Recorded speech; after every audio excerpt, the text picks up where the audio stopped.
뭐 가치주, 은행증권 뭐 이런 거 많이들 말씀해 주셨는데 제가 배당주를 좋아하는 이유는 제가 많은 투자를 해봤거든요. 많은 투자를 해봤는데 좀 마음 편한 투자를 다들 하셨으면 좋겠어요. 약간 저도 이제 어떻게 보면은 제 모토 중에 하나가 스트레스 없는 투자. 그런 것들을 이제 개인 투자자들한테 많이 이렇게 공유하고 싶어가지고 채널도 운영하고 라이브 방송도 하는 건데 스트레스 없는 투자라는 거는 결국 뭐 그 기업을 믿어야죠. 근데 그 기업을 어떻게 믿느냐? 주식시장에서는 숫자를 보고 믿는 거고 그러고는 나한테 돌아오는 리턴을 보고 믿는 거거든요. 그러면 그 리턴의 관점에서 뭐 SK텔레콤 같은 경우에는 매년 지금 배당을 한 4% 정도, 4.5% 정도 주다가 최근에는 이제 회사가 SK스퀘어랑 텔레콤이랑 분할되면서 오히려 배당을 더 늘리겠다라고 표현을 했습니다. 그러면서 올해 같은 경우에는 6% 내외 혹은 그거보다 좀 더 많이 배당을 줄 수도 있다라는 그런 가능성, 그런 보고서도 나오는데 그렇게 보면은 SK텔레콤은 들고만 있어도 6% 배당을 주는 거고 그러고는 많은 사람들이 지금 가장 필수제라고 이야기하는 게 뭐 먹는 것도 있고 집도 있고 입는 것도 있겠지만 통신이죠. 구글 없이 못 살고 뭐 모바일 게임 없이 못 살고 인터넷이 한 일주일만 끊긴다라고 생각을 하면은 얼마나 답답한지 벌써부터 탁 마음이 막히는 분들 계실 거예요. 필수 소비재거든요. 그리고는 계속 인터넷 속도는 빨라질 거고 더 많은 데이터를 쓸 거고 그러면은 실적은 좋아지겠죠. 그래서 그런 관점에서 필수 소비재이고 배당도 많이 줘요. 우리나라에서 의식주 관련된 친구들 중에서 뭐 건설도 마찬가지 아니면은 뭐 라면 업체들도 마찬가지 그 다음에 옷 관련된 업체들도 마찬가지 통신만큼 배당 많이 주는 곳이 없습니다. 제가 미국 같은 경우에는 뭐 코카콜라나 아니면 뭐 버라이즌이나 아니면 월마트나 이런 것들 놓고 이제 비교를 하면서 투자를 하셔도 된다라고 말씀을 드리는데 뭐 필수 소비재 중에서 우리나라는 필수 소비재라고 했을 때 이마트 배당률이 아마 엄청 낮을 거예요. 제가 지금 정확하게 기억은 안 나는데 1% 안 돼. 네, 0. 몇 프로, 뭐 1% 이렇게 될 겁니다. 그리고는 거기는 뭐 영업이익도 낮은 편이고 그 다음에는 농심이라고 있습니다. 제가 맨날 농심 그 대표님이나 IR팀 분 혹시 이 영상을 보시면은 제발 좀 바꾸셨으면 좋겠는데 많이 벌든 적게 벌든 한 주에 4,000원 고정 배당이에요. 대한민국에 있는 많은 기업들의 좀 고질병이긴 한데 식품 기업들 보시면은 많은 기업들이 고정 배당입니다. 배당을 안 늘려요. 많이 벌어도 배당을 안 늘리고 작게 벌어도 배당을 안 늘려요. 그러니까 주가는 10년 차트, 20년 차트 열어봐도 계속 옆으로만 가요. 그런 종목들은 그렇죠. 4,000원 고정으로 우리가 받을 수 있으니까 좋은데 그 배당률이 얼마냐? 농심 기준으로 주가가 한 20만 원 좀 넘을 겁니다.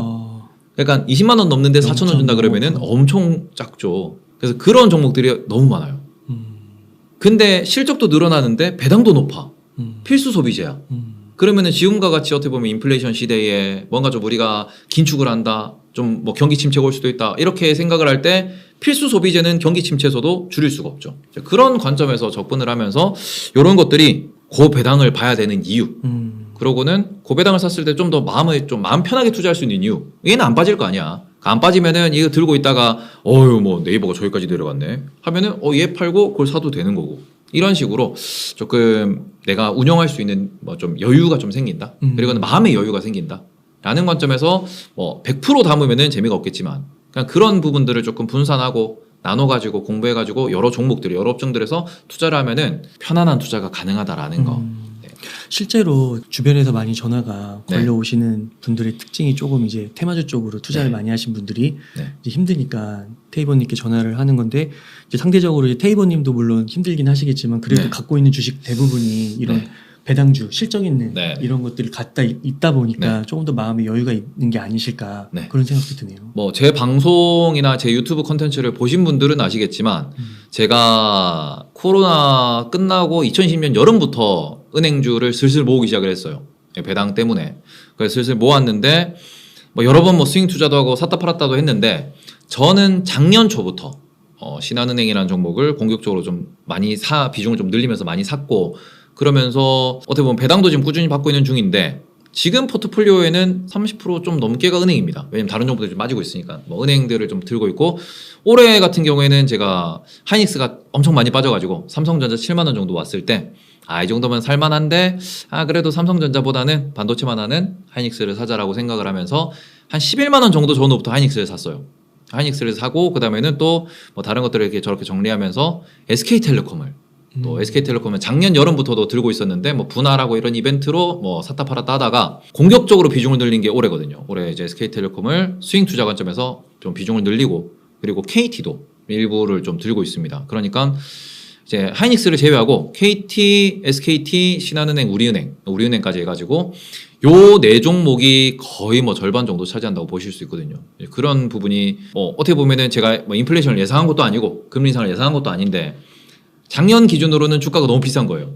2차 전지는 무서워서 많이 못 들어가고 그리고는 뭐 게임주 같은 경우에는 제가 작년도에 뭐 펄어비스를 들고는 있었지만 한 20% 먹고는 팔았어요. 그리고는 제가 판 가격에서 2배인가 더 갔었단 말이죠. 근데 너무 비싸니까 비싸면 무섭잖아요. 언제 떨어질지 모르고 이제 그것 때문에 저는 스트레스를 안 받기 위해 가지고 조금 이제 너무 무섭다 하면서 옮기다 보니까 오히려 저는 최근에 은행이 급락했음에도 불구하고 은행은 여전히 플러스를 유지하고 있고요. 그리고는 뭐 통신 같은 경우에는 일단 본전에서 왔다 갔다 계속 스윙을 치고 있으니까 본전에서 왔다 갔다 하는데 그냥 저는 빠졌을 때 사서 올해 SK텔레콤이 제일 많이 빠졌을 때가 제 평단 대비 8% 정도까지 내려가더라고요. 더 샀죠. 올라와서 또 감사합니다 하고 또 이렇게 또 현금화하고 배당을 받기 위해서 들어가는 건 아니니까 배당이 저점을 만들어 주니까 그 위에서만 그냥 이렇게 퐁당퐁당 하면서 뭐 2% 5% 10% 왔다 갔다 매수 매도를 하고 있는데 그러니까 이게 단점도 있습니다. 재작년에는 못 벌었어요. 제가 재작년에 수익률을 오픈을 했습니다. 오픈을 했는데 재작년에는 제가 이제 코로나 저점 대비로는 2020년도에는 코로나 저점 대비로는 60몇 % 정도 먹었더라고요. 지수가 2배가 갔는데 많이 못 먹었죠. 많이 보셨죠. 근데 제 주변에는 막 300% 400% 벌어가지고 뭐 저는 신용도 안 쓰고 안정적으로 하니까 그렇게 벌었고 2020년 초부터 2020년 말까지는 40몇 % 정도 나왔어요. 1월부터 12월까지 다 끊으니까 그렇게 나왔고 제가 작년도에는 배당 포함해서 21% 22% 겨우 벌었습니다. 그러니까 분명히 작년에 뭐 2차 전지, 게임주 이런 거를 공격적으로 투자하신 분들은 작년에도 3,400% 벌었거든요. 근데 저는 그런 친구들 보고 있으면은 저도 허탈하죠. 나도 저렇게 벌고 싶은데 매일 주식을 보고 있고 나도 저렇게 할 수 있을 것 같은데 그런데도 이제 작년도에 그렇게 벌었던 재작년에 그렇게 벌었던 친구들이 올해 상당히 많이 내려왔죠. 몇몇 고수분들을 제외하고는 벌었던 부분들을 많이 토해냈거든요. 시드가 커진 만큼 이게 3배를 벌고 3배를 벌었는데 거기에서 반토막이 나니까 정말 많이 토하는 상황이거든요. 이제 그런 부분에서 진짜 고수분들은 이렇게 뭐 작년에 많이 벌고 그 돈을 뭐 이렇게 다른데 원자재에 박은 분도 계시고 금에 박은 분도 계시고 아니면은 에라 모르겠다 하면서 부동산에 박은 분도 계세요. 부동산도 빠지고는 있는데 뭐 그건 안 팔면 되니까 현금 박치기로 부동산 사신 분들은 진짜 부럽거든요.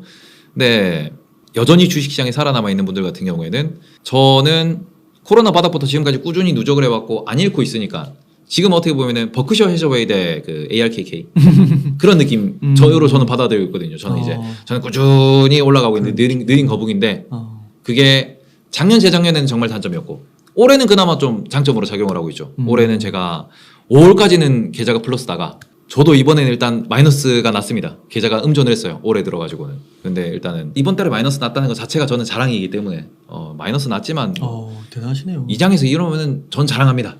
마이너스라도 자랑해요. 근데 이런 부분이 결국에는 오르는 장에서도 빠지는 장에서도 많이 안 흔들리는 투자 방법이고 스트레스를 좀 덜 받는 그런 투자법이지 않나. 그러면은 그 코로나 이후에 대세 상승 장에서도 네. 이런 스타일을 좀 고수를 하셨다는 건가요? 그때는 오히려 저는 가치주 기준으로 예를 들어가지고 현대차가 보통 코로나 전 기준으로 한 15만 원 이렇게 왔다 갔다 했는데 그때 10만 원인 거예요. 네. 99,900원 막 이렇게 왔다 갔다 하는 거예요. 4월인가 5월인가 그랬습니다. 제가 방송에서도 외쳤습니다. 제발 이걸 사셔야 된다고.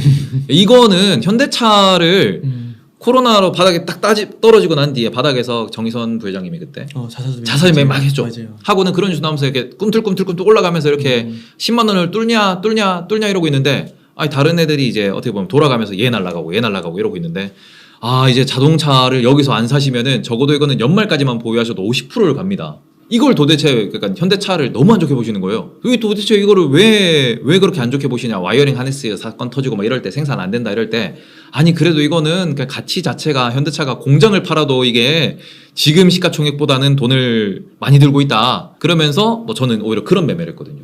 그러고는 뭐 삼성전자를 그때는 5만 원에서 사서 6만 원에 팔아야 한다. 또 제가 이제 아프리카 TV에서 방송을 하는데 아프리카 TV도 그때는 가치가 괜찮았어요. 그러면서 아프리카 TV를 우리가 보통 6만 원 밑으로 떨어지면 사서 6만 원 위로 가면 판다. 이런 식으로 저는 그때도 스윙 투자 계속 했거든요.